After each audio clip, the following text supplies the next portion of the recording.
घर आ गई थी। कई दिन तक मेरा यहाँ रुकने का इरादा था, लेकिन एक दिन अम्मी ने न्याज रखी तो मैं उनसे कहने लगी कि न्याज का खाना हम चची के रेस्टोरेंट से मंगवाएंगे। अम्मी कहने लगी मैं तो उनसे बात भी नहीं करती। मैं हैरान थी कि कोई भला इतने सालों तक किसी से नाराज कैसे रह सकता है। फिर मैंने जिद की तो अम्मी ने उनके रेस्टोरेंट का ही खाना मंगवा लिया।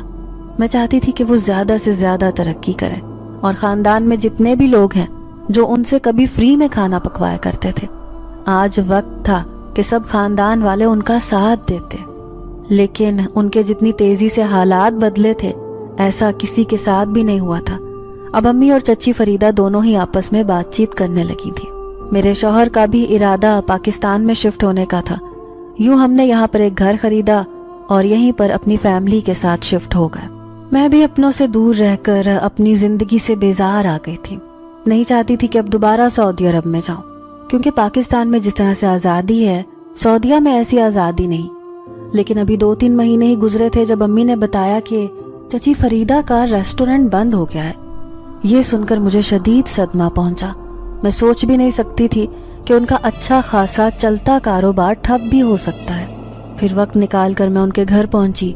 वो बड़ी परेशान लग रही थी। उनके शौहर भी कुछ मायूस से नजर आते थे, जबकि बच्चों की भी कुछ बुरी हालत थी। मैं कहने लगी चची ऐसा क्यों हुआ? आपका रेस्टोरेंट तो बहुत अच्छा चल रहा था। तो मेरी नजर चचा पर पड़ी। वो आंसुओं से रो रहे थे। ये देखकर परेशानी के मारे मेरी हालत बुरी हो गई।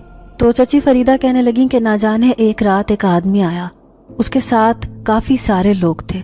उन्होंने आकर रेस्टोरेंट पर तोड़ फोड़ की और हमें धमकी दी कि अगर ये होटल बंद नहीं किया तो वो हम दोनों मियाँ बीवी को जान से मार डालेंगे। ये सुनकर मैंने अपने मुंह पर हाथ रख लिया। मैं कहने लगी चची वो आदमी कौन था और ऐसा कैसे कर सकते हैं? फिर वो परेशानी से रोते हुए कहने लगी कि मैं ये तो नहीं जानती।